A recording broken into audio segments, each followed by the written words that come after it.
Bom dia, pessoal. Hoje a gente vai começar a falar um pouco sobre a lei de Hess, tá? A lei de Hess, ela tá relacionada com a entalpia, né?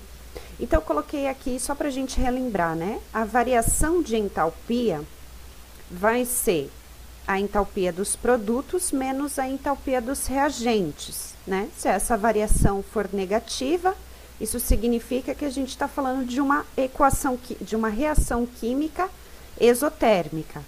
E se esse ΔH for positivo, esse resultado for positivo, isso significa que é uma reação química endotérmica, que absorve energia. Só para relembrar.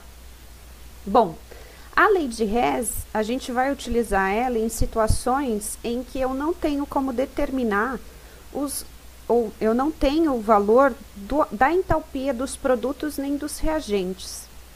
E a lei de Hess, ela trabalha mais com o valor da equação de uma forma geral, da reação química de uma forma geral.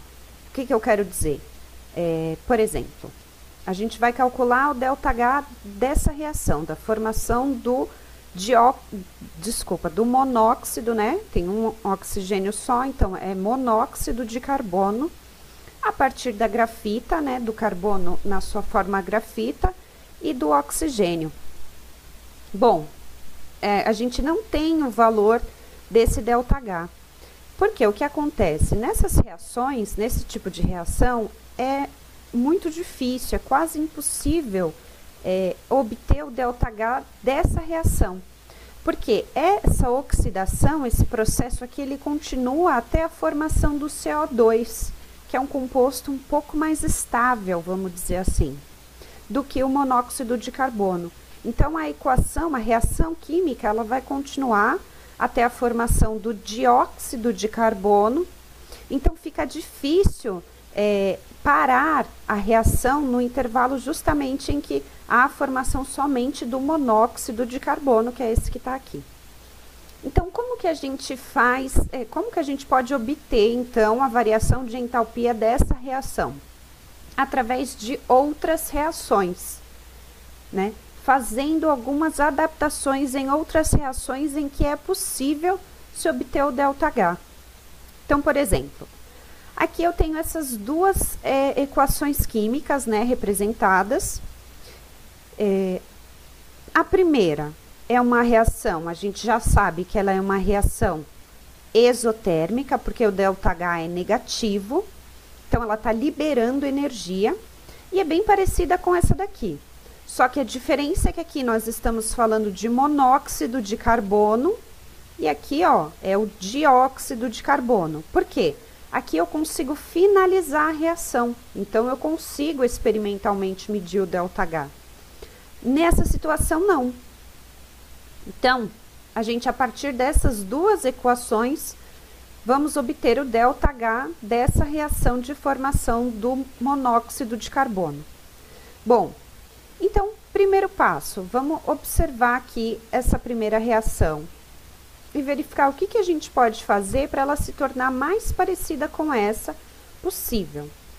O que está acontecendo aqui? Nessa reação, nós temos dois grafites, né, dois carbonos reagindo com uma molécula de gás oxigênio, formando duas moléculas de monóxido de carbono.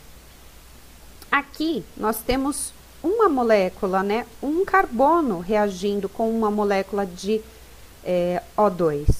Então, isso precisa ser invertido, isso precisa ser alterado, na verdade, né? Então, o que eu posso fazer? Para tornar essa equação química um pouco mais próxima daquela, mais parecida, apesar de ter o CO2 aqui. Eu vou multiplicar todo mundo por 2. Assim, eu garanto que eu vou ter dois carbonos na forma de grafita aqui. Só que aí eu vou acabar alterando os outros valores também, né? Como aqui, ó, ele está reagindo com uma molécula só de O2.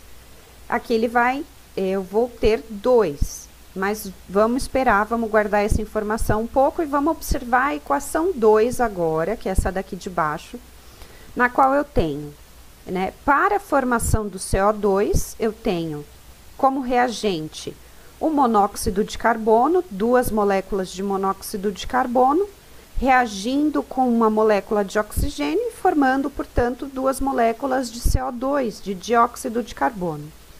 É uma reação também exotérmica, ou seja, ela libera energia. Então, vamos pensar, o que a gente precisa fazer para tornar essa reação um pouco mais parecida com essa daqui? Bom, olha só. A primeira coisa que a gente precisa fazer é colocar este CO, que está aqui do lado dos reagentes, ele precisa estar do lado dos produtos. Então, a gente vai inverter toda a reação. O que é inverter a reação? Eu vou trocar os lados. Então, quem está aqui do lado dos produtos, vai para o lado dos reagentes. Quem está aqui do lado dos reagentes, vai para o lado dos produtos. Quando eu faço isso, eu estou invertendo a reação. Significa que ela vai acontecer no sentido oposto, certo? Que ao invés dessas duas coisas se juntarem, né, dessas duas substâncias se juntarem para formar essa daqui, esta daqui vai se decompor nessas duas coisas. Então, quando eu aplico esse procedimento, o que acontece com o ΔH? Ele muda o sinal. Se tiver positivo, vai ficar negativo. Se tiver negativo, fica positivo. Nessa situação, ele vai ficar positivo. Então, vamos ver como é que vai ficar isso no resultado final. Então, o primeiro passo vai ser multiplicar a equação 1 por 2. Então, agora eu tenho dois carbonos reagindo com duas moléculas de O2, formando duas moléculas de CO2.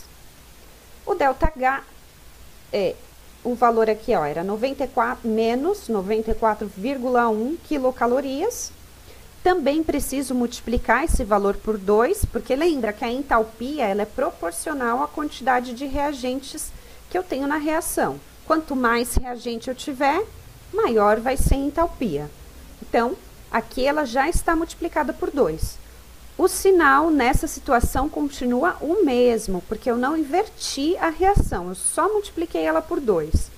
Se eu multiplicar a reação por 2, o ΔH consequentemente também vai ter uma alteração, certo? Se eu tivesse multiplicado por 3, multiplicaria o ΔH por 3 também. Se eu tivesse multiplicado toda a equação por 4, multiplicaria o ΔH por 4 também, e assim por diante. Agora, o segundo caso, né, aqui da equação 2, em que essa sim a gente vai inverter. Então, o resultado fica assim, ó.